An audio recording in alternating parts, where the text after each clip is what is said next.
This week in the state of New York, fighting obesity. The state is leading a campaign to fight obesity, so Acting State Health Commissioner Dr. Howard Zucker traveled across the state to encourage New Yorkers to lead healthier lifestyles.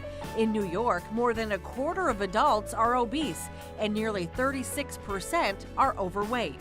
For tips and information, head to health.ny.gov/getfitnys. State troopers are targeting texting behind the wheel to mark Distracted Driving Awareness Month. Troopers will aggressively ticket drivers using smartphones and other handheld devices from April 10th through the 15th. Capital Region job seekers, mark April 16th on your calendar. 150 businesses are ready to hire for more than 3,000 jobs at the Dr. Martin Luther King Jr. Career Fair at the Empire State Plaza Convention Center in Albany. To register, head to labor.ny.gov/MLK careers.